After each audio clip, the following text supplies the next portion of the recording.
Oi, se você não me conhece, eu sou Larissa Alves, atriz, artista plástica, compositora e crio conteúdo aqui para a internet falando um pouco sobre as coisas artísticas que eu gosto e meu processo artístico. Hoje, claro, eu quero te mostrar como foi a exposição Constelação Clarice, que aconteceu no Instituto Moreira Salles, em São Paulo, e celebra a vida e obra de Clarice Lispector. Queria trazer algumas das inquietações que vieram com essa exposição incrível que marcou o centenário da escritora.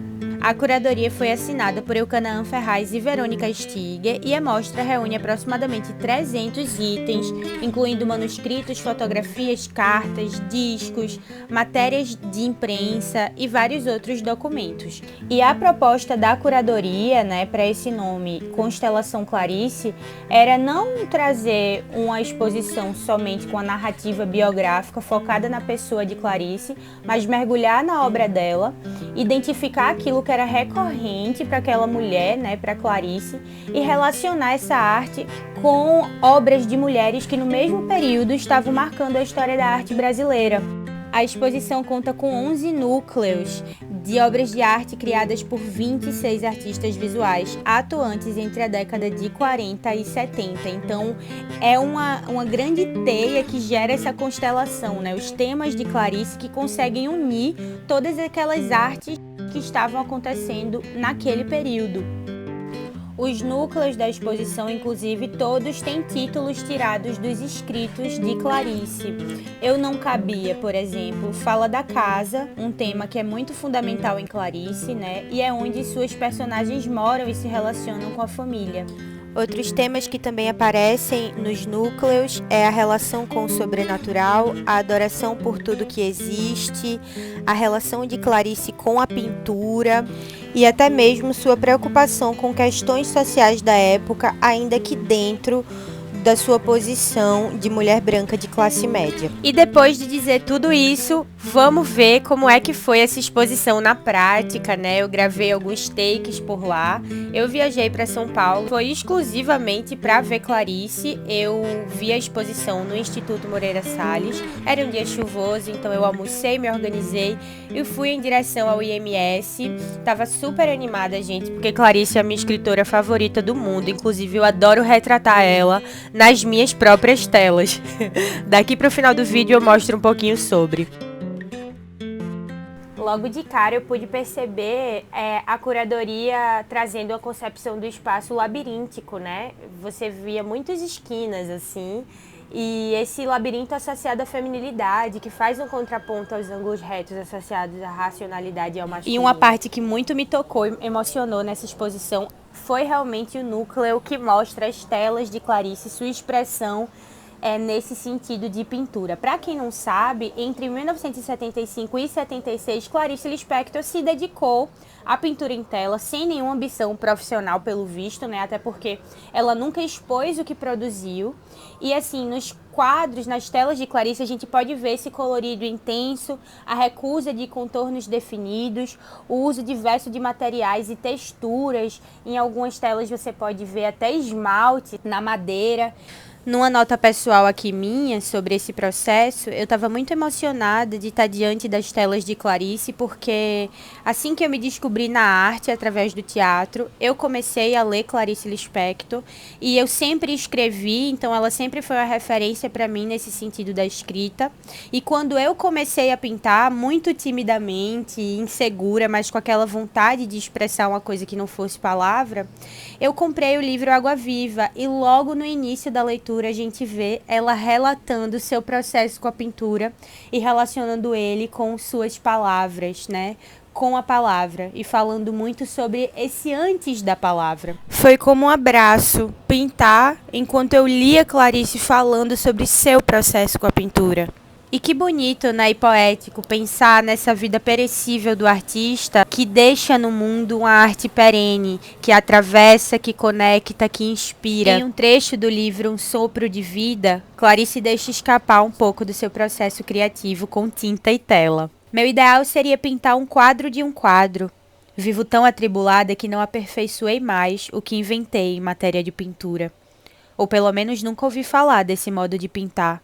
Consiste em pegar uma tela de madeira, pinho de riga é a melhor, e prestar atenção às suas nervuras.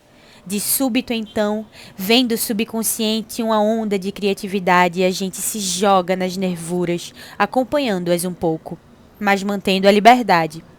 Fiz um quadro que saiu assim: um vigoroso cavalo com longa e vasta cabeleira loura no meio de estalactites de uma gruta.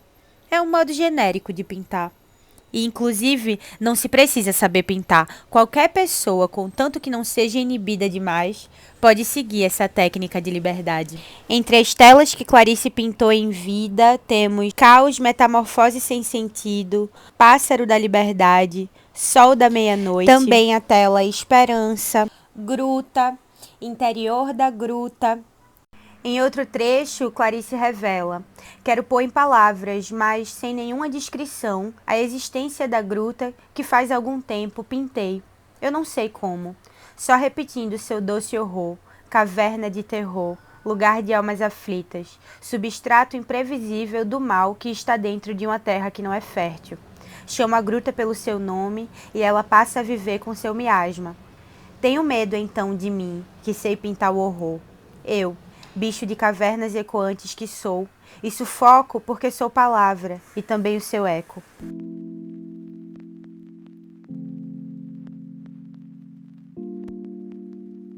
Entre muitas obras incríveis, ressalto a presença de Natureza Morta com Bule de Café e Açúcar, de Eleonore Koch, marcada pelo manejo entre cor e forma, plano e linha, com jogo de perspectiva entre chão e teto, criado apenas por distinção dos planos de cor. A tela Mulher Olhando na Janela, de Djanira, mulher de vermelho em primeiro plano, que se debruça à janela para contemplar o bairro de Santa Teresa e seus habitantes. Segundo o curador, parece coisa de Clarice, uma mulher vendo o mundo lá fora, como se ela estivesse sendo chamada pelo mundo. Mas o mundo não é lindo, não é fácil, mas a casa também não é. Ela sofre, tem o marido opressor, os códigos, as máscaras, os papéis sociais. Então, quando você põe Djanira numa exposição de Clarice, não é só uma mulher olhando pela janela, mas uma transição entre dois mundos. Assim como essas duas obras de Wanda Pimentel, que mistura figuras geométricas com elementos do cotidiano em tons vibrantes, expressando a relação das mulheres da época com a casa. Outra artista que também teve suas obras nessa exposição é Lygia Clark, com Caminhando, de 1964, um registro fotográfico de performance. O Caminhando tem todas as possibilidades ligadas à ação em si. Ele permite a escolha, o imprevisível, a transformação. Clark sempre propõe esse movimento ativo, tanto da obra quanto do participante, que é o público, e que não está ali nem um pouco de uma forma passiva. Tinha algumas peças de escultura de alumínio com dobradiças da série Bichos, de Lygia Clark, que, como as frases de Clarice, se dobram e se desdobram. A minha sensação nessa exposição é de estar sendo levada nesse labirinto para as atmosferas da obra clariciana. Mas mais do que isso, como se eu estivesse caminhando dentro dela. E sobretudo dentro de seu tempo, de sua época, de sua classe, de sua crença. Também negrito aqui um núcleo da exposição que fala sobre essa parte sobrenatural e tem uma obra de Hilda Hilst, que é um áudio que vem de cima, dela tentando uma comunicação com seus amigos que já faleceram, e eu gravei esse trecho para que você pudesse ver um pouquinho. Meu intermediário, por favor, põe alguém na linha, alguém conhecido meu, algum amigo meu, por favor, meu intermediário. Paulo Emílio, Lupe, Osmar Lins, Clarice. Assim não vai dar, gente, não vai dar, meu Deus, não adianta nada, eu não vou poder ajudar ninguém se vocês não falam comigo. Eu não posso ajudar ninguém, porque eu queria ajudar as pessoas do medo que as pessoas têm da morte.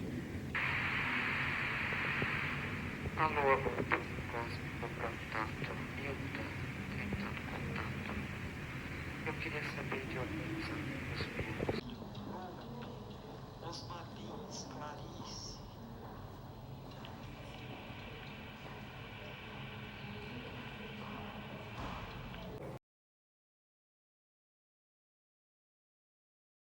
Amigas, eu descobri que eu comecei a ver a exposição de Clarice pela metade. Aqui é o início. Eu nasci na Ucrânia, mas já em fuga. Meus Titanic para nascer e vieram para o Brasil. Cheguei ao Brasil com 2 meses de idade. De modo que me chamar de estrangeira, pô, eu sou mais brasileiro do que russa, obviamente.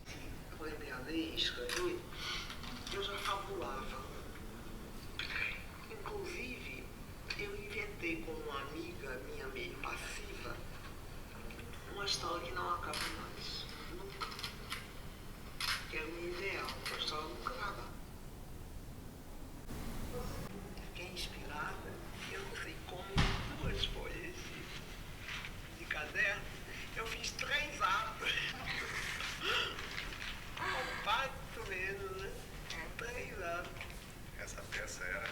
Eu escondi atrás. Qual o nome dessa peça? E eu me lembro. Pobre menina rica. Pobre menina rica. E é a partir desse momento do vídeo que a gente vai ficando mais próximo da pessoa de Clarice. Seus manuscritos chegaram no Instituto Moreira Salles em 2004 e todos eles foram disponibilizados para a gente ver na exposição. Inclusive, se você tem interesse de ver com mais detalhes tudo isso que eu mostrei aqui, no site do IMS tem tudo digitalizado, inclusive a exposição virtual para você conferir de onde você estiver. Esse foi mais um ponto incrível da exposição. O público em geral tem acesso aos manuscritos de Clarice, expostos com muito cuidado, como obras de arte mesmo. E assim, eu fiquei 4 horas na exposição e grande parte dela nesse núcleo específico, porque era incrível ir olhando e vendo as anotações feitas por Clarice, do jeitinho que ela escreveu, com seus rabiscos, seus garranchos. É quase como se você estivesse vendo seu próprio caderno de anotações, só que de Clarice Lispector.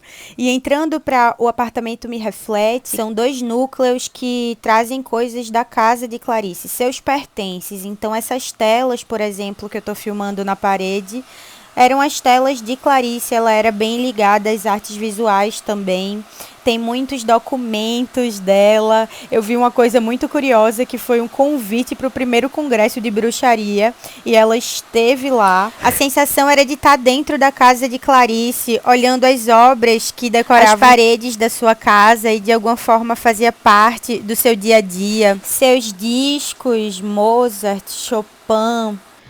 Nesse outro momento, fotos de Clarice dando autógrafos no lançamento do seu livro Laços de Família, nos anos 60. Estar presente na exposição de Clarice, dentro da minha jornada, teve muita relevância. É muito simbólico porque Clarice é uma peça crucial na minha trajetória artística. Ela é definitivamente uma grande referência. Além de ser muito à frente do seu tempo, Clarice, sobretudo, sempre me abraçou com suas palavras. O seu jeito de explicar sentimento, de dizer sentimento, era como se ela estivesse falando de mim. Eu que nem era ainda. E essa é a coisa mais linda da arte. Que bom que a arte existe no mundo para que a gente se sinta salvo de vez em quando, sabe? Muitas horas foi a palavra de Clarice que me salvou. Diante do processo, me fez não me sentir completamente louca. Em um trecho de Água Viva, ela fala diretamente com quem está lendo. Escrevo-te toda inteira e sinto um sabor em ser. E o sabor a ti é abstrato como instante. É também com o corpo todo que pinto meus quadros, e na tela fixo incorpóreo, eu, corpo a corpo comigo mesma. Não se compreende música, ouve-se. Ouve-me então com teu corpo inteiro. Quando vieres a me ler, perguntarás por que não me restringo à pintura e às minhas exposições, já que escrevo tosco e sem ordem. É que agora eu sinto necessidade de palavras, e é novo para mim o que escrevo, porque minha verdadeira palavra foi até agora intocada.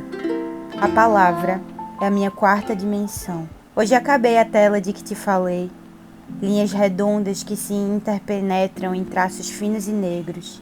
E tu, que tens o hábito de querer saber por quê, e por que não me interessa, a causa é matéria do passado.